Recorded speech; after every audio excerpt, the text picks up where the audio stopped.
Hello Aries, Sun, Moon Rising, and Venus Signs. Kamusta kayo? Sana po nasa mabuti kayong kalagayan. Welcome back po sa Star Tarot. Kung bago kayo dito, welcome din kayo. Thank you sa inyong support. I truly appreciate it. God bless you all. Tingnan natin ang mga mensahe ni Aries for today. Paunang mensahe po ninyo ay Eight of Pentacles. And so, napakaganda kasi, ano to, Aries, parang sinasabi dito, nag-i-enjoy kayo, no, sa inyong ginagawa, sa inyong trabaho. Handa kayo na mag-improve ng inyong trabaho, ng klase ng inyong trabaho, ng inyong mga kaalaman, yung ganun ba, no? Meron din ditong focus ang iba sa inyo para sa pag-develop ng inyong mga skills, no? So, maaaring iba sa inyo, you're doing your own research para, alam mo yun, may lagi kang maibigay na bagong twist or bagong flavor sa trabaho ninyo. Posible din na nag-aaral ang iba sa inyo dito, nagma-masters, maaaring ganun, no? Because this is also about mastering your craft and talent and skills, no? Yung energy na to. So, most likely, ang iba sa inyo nag-aaral talaga para mas mapaganda ang inyong mga trabaho, mas maging magaling, yung ganun, no? So, tingnan natin kung ano pa ang ganap for Aries. We have 8, yan, 8 of Wands. So, meron tayong dalawang 8 na, no? This is synchronicity, Aries. We have 8 of Pentacles. We have 8 of Wands. So, we have number 88. Napakaswerte ninyo. Kasi ang number 8 is swerte, no? Napakaswerte niyan. Lalo-lalo na pagdating sa kaperahan, sa material na bagay, yung mga ganon. So, this is infinity and symbolizes financial success, yung ganon, no? So, most likely, ang iba sa inyo dito, Aries, maaaring merong kaperahang parating sa ngayon, merong mga wonderful opportunities na link sa inyong money, career, and finances, maaaring merong mga oportunidad dito na kakatok sa inyo sa ngayon na bigla na lang dadating, no? Mga hindi ninyo inaasahan, and maybe yung mga opportunities na to are going to bring you prosperity and abundance, no? Financial success, material success. So, I also suggest, pakitignan po ninyo ang ibig sabihin ng number 88 po for more guidance, okay? So, meron, yung 8 of, yung 8 of Wands, this is a fast-moving energy, Aries. Kaya maaari din na may mga pagbabagong mangyayari dito sa buhay ninyo na mabilisan, ano? Mabilisan ang galawan, mabilisan ang pag-transition, mabilisan ang pag-take action ninyo, yung ganon. So, maybe may mga bagay dito na kailangan ninyong pagdesisyonan at kaagad-agad, no? Dapat kailangan ninyong mapagdesisyonan yan. Kaagad-agad kailangan ninyong asikasuhin yung mga ganon ba, no? So, good luck to that. We have Ace of Pentacles in reverse. Ayan. So, ang iba sa inyo dito, maaaring magkukulang kayo sa pagpaplano. Maaaring may mga bagay kayo dito na mani-neglect, may mga bagay kayo dito na hindi ninyo mapapansin kaagad. So, may mga ganon ganap, At Aries, since meron tayong fast-moving energy dito, so maaari talaga na may man-overlook kayo dito. Kaya, pay attention to that. May heads up na kayo ngayon na maaaring magkulang kayo sa pagpaplano, may maniglak kayo ng mga bagay-bagay. Kaya, kahit meron kayong pagmamadali na gagawin, kahit minsan kailangan ninyo na mag-rush, dito sa kung ano man ang inyong gagawin, ay mag-pay attention na kayo. Aries, mag-pay attention na kayo dahil kailangan ninyo dito na bantayan din ang bawat galaw na gagawin ninyo. Kasi para wala kayong ma-miss, kumbaga, na oportunidad dito, no? At matitignan ninyo ng maayos, maigi, kung ano yung dapat, diba? Na pagbibigyan ninyo ng atensyon. So, let's see. We have Judgment energy in reverse. Ayan. So, parang meron talaga kayo dito din na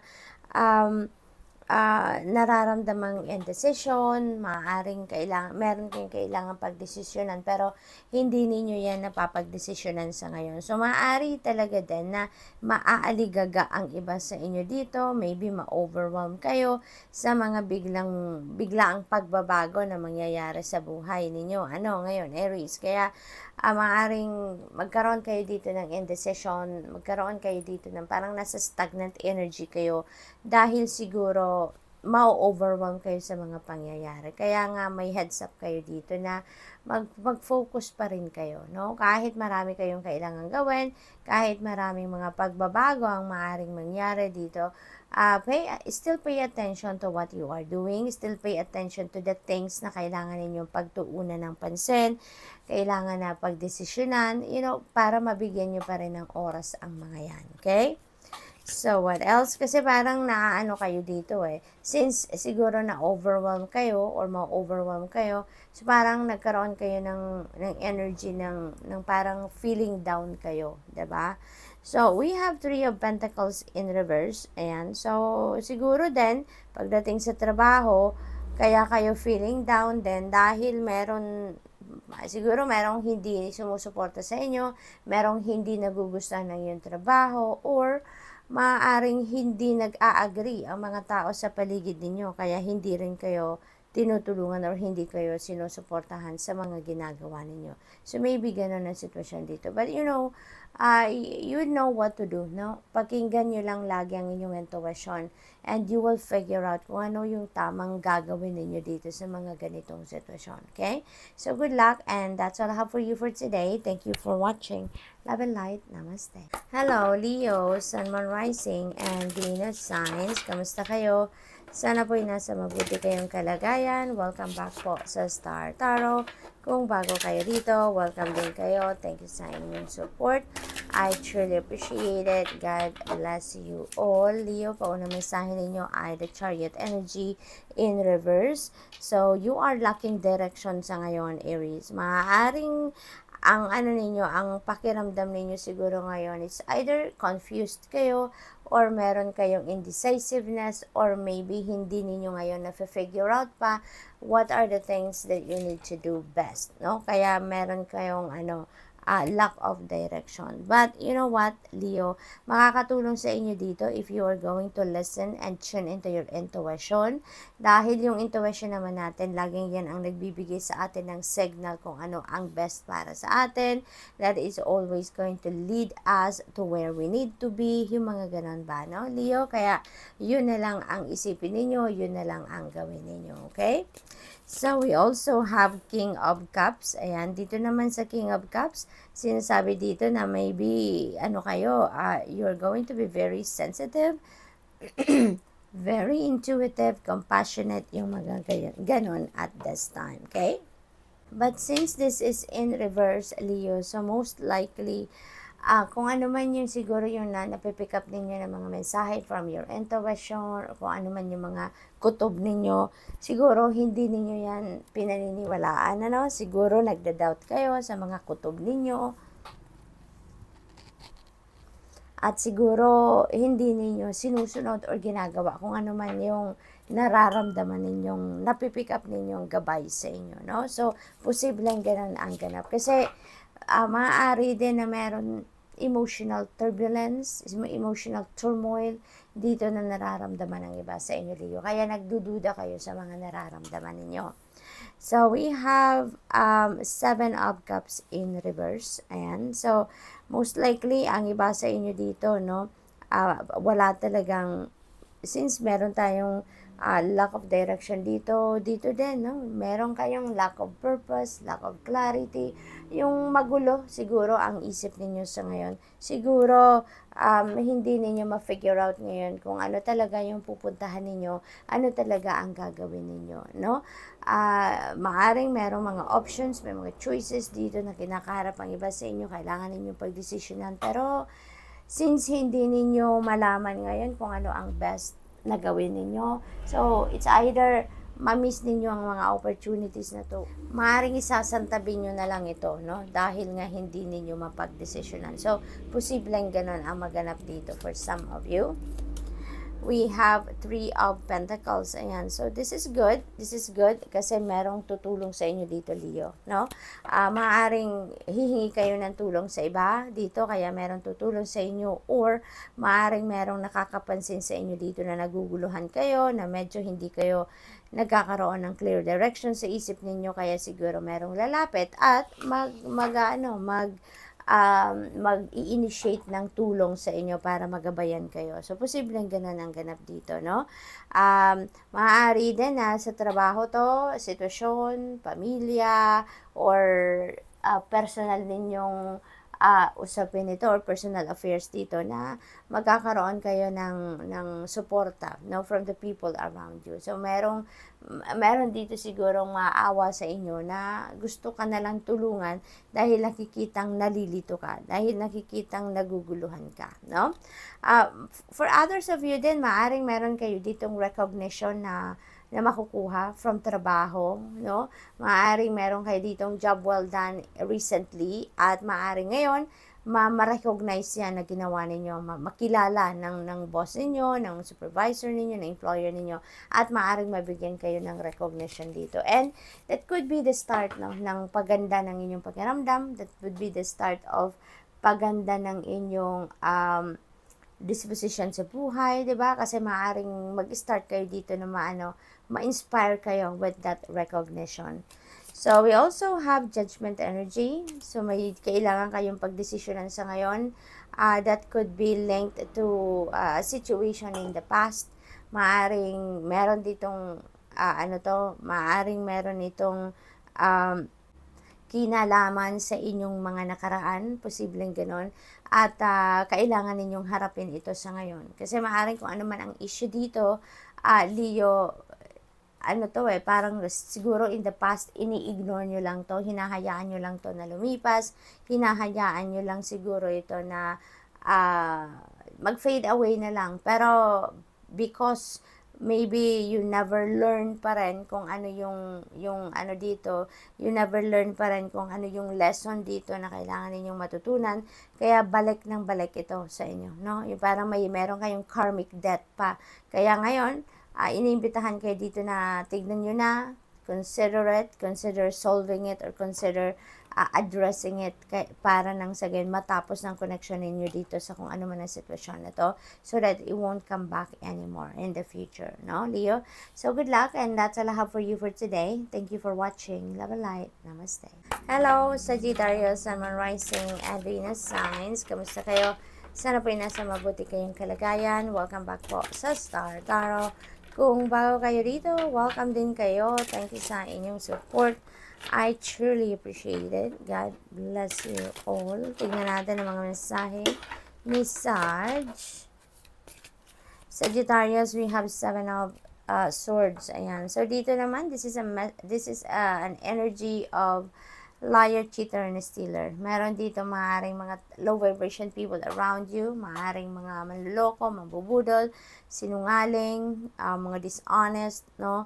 Alam mo yun, yung mga hindi maganda ang ginagawa, no? Yung ganon. So, maaaring may mga taong ganon sa paligid niyo, kaya this is a heads up for you na mag-ingat kayo.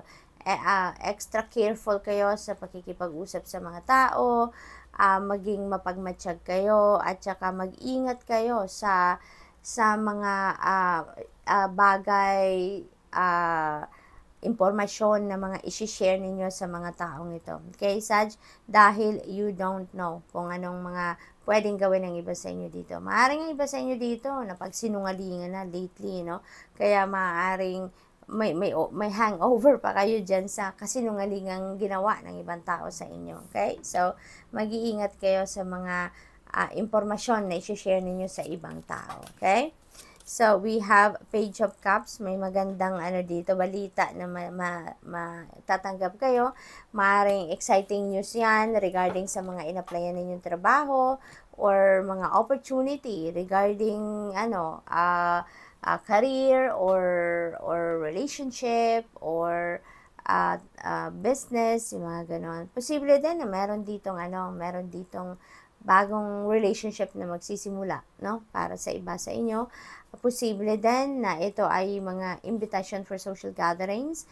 Maaaring meron mga okasyon dito ang inyong mga kapamilya, kaibigan, or kung sino man na maiimbitahan kayo, no? Maaaring merong birthday celebration, maaaring merong mga anniversary celebrations, mga ganon. So, depende sa inyong sitwasyon, Sag. Posible na merong mga ganong sitwasyon ng iba. So, what else? We have 5 of Swords. in reverse. Ayan. So, this is good. This is good kasi kung ano man yung mga challenging situation na pinagdaanan ninyo recently, Sagittarius, ano na kayo, you'll get over it na, no?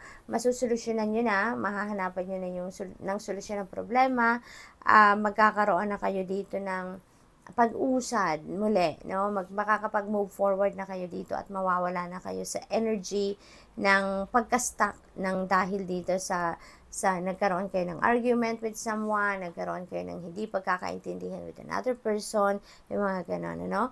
So, there could be solutions na to yung problems na sa ngayon. There could be compromise that will arise dito between you and another person, kaya magiging maayos na din ang lahat, okay? So, you're going to move on na from this situation. So, we have 10 of Cups in reverse. Ayan. So, meron ditong conflict, dito. But it feels like to me na dito kayo nanggagaling, no? Kung ano man yung conflict ninyo, kung ano yung hindi ninyo pagkakaintindihan with another person, magkakausap kayo dahil meron tayong 5 of Swords in reverse na, 'di ba? So, maaring meron kayong hindi pagkakaintindihan with another family member, maaring meron kayong katampuhan sa pamilya, maaring meron kayong dahilan na hindi kayo naging masaya dyan dahil nga siguro may conflict kayo with another family member. Kaya alam mo yun, mabigat sa dibdib. Maaari din na meron dito mga naghiwalay, mag-asawa, nagkaaway, may distance kayo between each other sa ngayon, nag-cool off. Siguro may mga ganong sitwasyon ng iba sa inyo. But since we have this 5 of Swords energy, so maaaring magkausap kayo dito. Maaaring not necessarily na may magbabalikan dito, pero posible din ganun, depende sa pag-uusap ninyo or depende sa inyong sitwasyon. But definitely, there will be pag-uusap na magaganap dito, no? Kung naghiwalay na kayo or alam mo yun, yung cool off lang kayo, may posibilidad yan talaga na magkabalikan kayo dahil merong pag-uusap dito na magaganap between you and your person. Kung hindi man ito person ninyo na medyo nagkaaway kayo or nagkasagutan or hindi nagkaintindihan, there could be pag-uusap, reconciliation, compromise, no, maaaring mangyari dito for some of you. Kaya, let's still hope for the best dito, no? So, we have 4 of Cups energy. So, there is an opportunity dito. So, posible kung anong oportunidad na to, an opportunity for you to discuss the things or the reason ng paghihiwalay dito or pag-aaway. Maybe this is an opportunity para sa pera, para sa trabaho or negosyo or career. Diba? It could be anything, no? Yung opportunity na to. But definitely, ay iniimbitahan kayo dito to open your eyes, open your mind, open your ears dito and yourself, of course, para i-consider ninyo kung ano man ang opportunity na to. Because you never know, baka ito yung makakasolve sa inyong mga problema sa ngayon, maaaring ito yung opportunity na magdadala sa inyo ng prosperity, abundance, you never know, diba? Kung ano ang dumating sa inyo unless i-consider ninyo yan, unless tignan ninyo, okay? So, good luck. That's all I have for you for today. Thank you for watching. Love and light. Namaste.